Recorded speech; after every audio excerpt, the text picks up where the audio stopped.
جہاز میں ایک اعلان ہوتا ہے نا کہ اگر ٹربولنس ہو، اگر جہاز میں کوئی گڑبڑ ہو، کوئی اونچ نیچ ہو، تو اگر ہوا کا دباؤ کم ہو تو پہلے خود ماسک پہنیں اور پھر بچوں کو پہنائیں، یا بڑے ساتھ بیٹھے ان کو ہیلپ کرنی ہے تو کریں۔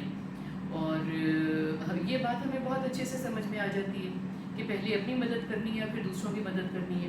تو پھر ایسا کیسے ہوتا ہے کہ ہمیں بچیوں کو اسپیشلی یہ سمجھایا جاتا ہے کہ جب تک اپنے آپ کو ختم نہیں کریں گے تب تک آپ کسی کی مدد نہیں کر سکتے۔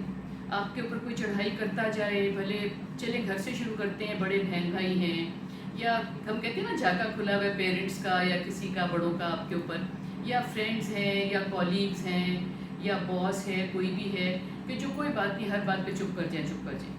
تو یہ سمجھ میں آتی ہے کہ اگر آپ ہر بات پہ چپ کر جائیں گے تو پھر آپ کا اندر کیسے پروان چڑھے گا؟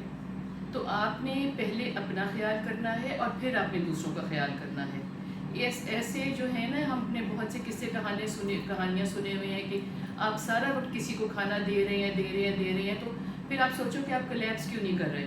بہت سی باتیں ہمیں لگتا ہے نا کہ انسانوں کے ساتھ معجزے ہوتے ہیں کہ انہوں نے پہلے دن کا بھی کھانا دے دیا، دوسرے دن کا بھی کھانا دے دیا، تو دماغ میں یہ کبھی بات نہیں آتی کہ انسان زندہ کیسے رہتا ہے، بیکاز اللہ تعالیٰ کا ایک نظام ہے نا، اس نے انسان کو زندہ کیسے رکھنا ہے۔ تو اگر آپ لوگوں کی مدد کرتے رہیں گے، لوگ آپ پہ چڑھائی کرتے رہیں گے تو آپ کا اندر ایک دفعہ مر جائے گا۔ لیکن اگر آپ کو یہ سمجھ میں آئے کہ اپنے اندر پہ کام کرنا، اپنی عزت کو برقرار رکھنا، اپنی سیلف رسپیکٹ کو برقرار رکھنا، اس میں کسی کا بھی نقصان نہیں ہے۔ ہمارا یہ خیال ہے کہ جو اپنا خیال کرتا ہے نا، وہ اس بات پہ خیال کرتا ہے کہ وہ دوسرے شخص کی عزت پہ قدم رکھ کے خیال کرتا ہے۔ بالکل ایسا نہیں ہے۔ ہمیشہ ایسا تھوڑی ہے کہ آپ نے اپنا خیال کرنا ہے جس سے دوسرا نگلیکٹ ہو، آپ نے اپنا حصہ مانگنا ہے جس سے دوسرے کا حصہ غبن ہو، آپ نے اپنی احتیاط کرنی ہے جس سے دوسرا نگلیکٹ ہو۔ ایسے تو نہیں ہوتا نا۔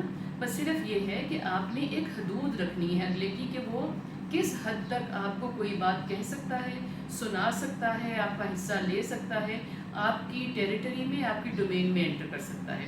تو یہ بات بالکل غلط ہے کہ جب تک اپنے آپ کو فنا نہیں کر دیں گے، آپ بڑوں کا یا چھوٹوں کا خیال نہیں کر سکتے، کسی کی عزت نہیں کر سکتے، کسی تک پہنچ نہیں سکتے۔ اپنا خیال سب سے زیادہ بہت ضروری ہے، بیکاز اللہ تعالیٰ کا احکام میں سے ہے نا کہ آپ نے اپنا خیال کرنا ہے۔ اللہ تعالیٰ نے اس کا بھی تو جا کے اوپر آپ کو پوچھنا ہے نا کہ جو بدن اس نے آپ کو دیا تھا۔ دیکھیں، اللہ تعالیٰ نے آپ کا بدن آپ کو دیا، پھر آپ کی روح آپ کو دی، پھر آپ کا دل دماغ دیا، تو ایسے کیسے ہے کہ کسی بھی آپ کے اندر کی چیز، کوئی بھی آپ کی فیکلٹی پروان چڑھے گی خیال کیے بغیر؟ جب آپ باہر کا خیال نہیں رکھیں گے تو اندر پروان نہیں چڑھے گا، اندر کا خیال نہیں رکھیں گے تو باہر پروان نہیں چڑھے گا، دل و دماغ کا خیال نہیں رکھیں گے تو کچھ بھی پروان نہیں چڑھے گا۔ اور اپنا خیال رکھنا یہ بالکل نہیں ہے کہ اس میں آپ نے کسی کا خیال نہیں کرنا۔